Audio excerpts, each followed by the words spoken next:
Anytime fans think they know it, they want to be right we all so want bad. to be right. I think that Brad Holmes had a really great night last night.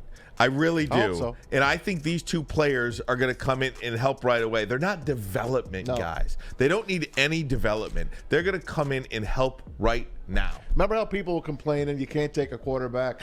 We're ready to win now. That's going to set you back 2-3 years. You got two starters. You got Jahmyr Gibbs, who you're going to see a ton of. David Montgomery is going to be the off-back. He's not going to catch passes. This kid is your pass catcher. He is a pass catcher, though. He is going to replace Jamison Williams, basically, for the first 6 games. You're going to see a lot of Gibbs, and Jack Campbell's going to start. I'm not sure where they're going to put him in linebacker land, but if you think they reached for Jahmyr Gibbs at 12, here's a tweet for you. Brad Holmes said there were several teams that texted him saying, man, great pick. And we all do this playing fantasy football. When the guy takes your guy, and we all write back, I believe that.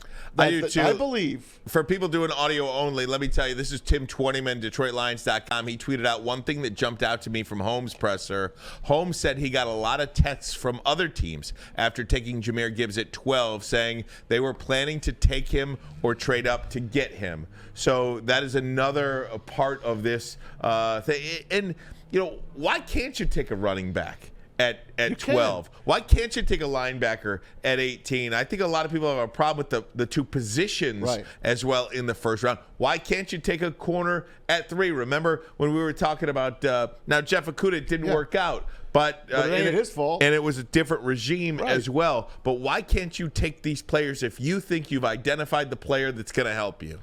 Well, and I echo that sentiment for the most part. I think that there's a right to have some healthy skepticism when it comes to Jahmyr Gibbs, and I think a lot of it has to do with nobody saw it coming. Nobody really had that on their board, and like Maz said, people want to be right. People want to feel like their projections really meant something when nobody saw this coming at all. The bottom line is, Ryan, as you said, if Jahmyr Gibbs becomes any sort of facsimile of, say, of Alvin Kamara, it doesn't matter that they picked him at 12. He is by far, I mean, Bijan's kind of close, but he is definitely the best pass-catching threat out of all running backs coming out. His speed and elusiveness are elite.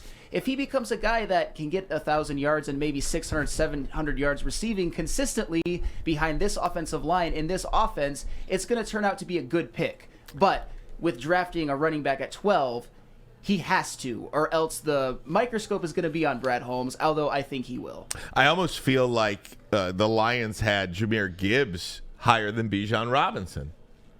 Because they save money. That's one thing. You're picking 12. You're not picking at 6 or 8. You're picking at 12. That's a big savings. This team, they're fiscally responsible as well. So if they think both backs are equal or both backs are great, one guy gives you this, one guy gives you that, they got the guy they wanted, and they got him on the cheap. And another thing you can't underscore, one of the things that I was talking about leading up to the draft was that I think you should make what you do great, make it even greater. If Jared Goff is going to be your quarterback, one of the things we always talk about, Tom Mazaway, is he has to have a perfect situation around him. Why not add the most electrifying a speed guy that you can at that spot in 12. I was telling the guys last night when you left, I was talking to Sam, and I was like, they protected Jared Goff here. They gave him his little dink pass because stone feet in the back. He's not great in the pocket. He's really not. Let's say what it is. He's got a back now that is going to help him immensely. They have helped their quarterback big time.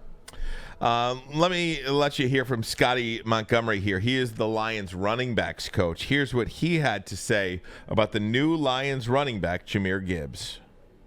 We placed a high value on what he can do from an explosive standpoint and creating more explosives, but not being limited to creating those explosives in the running game.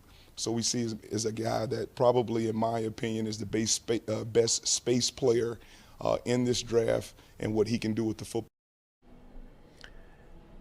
Guy can fly. That means he can catch the ball. Well, he had 44 receptions this year. He's little. He's going to disappear, too. He's going to disappear. Let me get to 18 because a lot of people are focused on Jack Campbell, the linebacker. At 18, This is when people started walking out like zombies. Well, on and Fifth Avenue. I think one of the reasons, not so much that who they took, but who was left on the board. And again, I think we in the media and a lot of fans, we hype up our players. Elijah Cansey was on the board at 18. And I think people would have felt a lot better about the Gibbs pick if you would have solidified that defensive line, perhaps. Tampa Bay took 10 seconds to run their card up. Yeah, After the Lions picked Campbell. And took Cansey. So Yes. these two players will be aligned forever now. No doubt. Jack Campbell and Elijah Cansey. Yes. And both of them will be probably good players in the NFL. This, to me, was a pick that Brad Holmes and Dan Campbell had to have. And the more you look at it, I didn't know anything about Jack Campbell last night, to be honest with you, because I'm looking at what I think is first-round guys. Yeah. You know, when I'm going in preparing for the show last night, I got a list of guys preparing for first-round guys. I'm like, what do I need to know about, X, Y, and Z? Yeah. Jack Campbell. I mean, Mel Kiper, and again, I don't want to rag on Mel Kiper today because Mel Kiper is the reason that we all care about the draft. You're damn right. So I'm not going to say a bad thing about Mel Kiper today, but he had the Lions taking Jack Campbell at 55. I know. He said at least 40 spots too high. They took him. But this could be and should be and will be the starting inside linebacker for the Detroit Lions on week 1. What are you saying they're going to do with Malcolm Rodriguez? He's going to be a guy. He's going to be a depth guy. He's going to be a depth guy. Look, Malcolm Rodriguez was taken in the 6th round. Right. Okay? He was taken in the 6th round, and, so was James Houston, 6th, 7th round pick, whatever the case may be on him. I think they're all going to work hand in hand together. Absolutely. Just because Malcolm Rodriguez might get, I don't want to say lose his starting spot, but, yeah, I mean, it's probably going to be Anzalone and Jack Campbell in there. The thing about the Jack Campbell pick, I'm not going to lie. I'm not super excited about it, and it's not the pick that I would have made. But now that he's a Lion, you have to look at the positives and how he can help this team. I believe, and a lot of it has to do with the fact that the linebacking core is still among the weaker in the NFL, even though Anzalone was better and Malcolm Rodriguez had a good rookie year. I think Jack Campbell is the type of guy that can step in on day 1 and be the best linebacker on this team. And obviously, like I said, for the Lions, it's not the biggest accomplishment in the world. My thing is, I also think that maybe a Drew Sanders, a Diane Henley, or somebody like that or Trenton Simpson, you could have got him in the 2nd round, and they could have done that as well. But I'm not going to pound the table about Jack Campbell. It is a need at linebacker. That is one thing that I don't know is being talked about enough. Not my favorite, kind of a wait-and-see mentality at this point. Hey, they were very excited in the war room last night when Jack Campbell's name popped up. Let's take you inside the Lions Den again. Thank you to Lions.com and on Twitter and YouTube. This is when Jack Campbell was selected by the Detroit Lions at number 18. Hey, Jack. I'm good. It's Brad Holmes, GM of Detroit Lions. How you doing? You ready to be a Detroit Lion, man? Hey, man, we're really excited you to be in the middle of our defense, man. All right? Absolutely. We're super excited, too, man. Absolutely. I know you are. I know exactly what you're about. I know you are. I'm going to get you on the phone with our head coach, Dan Campbell, all right? All right. Yeah. Jack, hey, man, I love your last name. A couple of football guys talking ball. He wasn't going to let Jack Campbell leave that building. They fell in love with him. He is the consummate Dan Campbell guy. Remember how we talk about a Dan Campbell guy?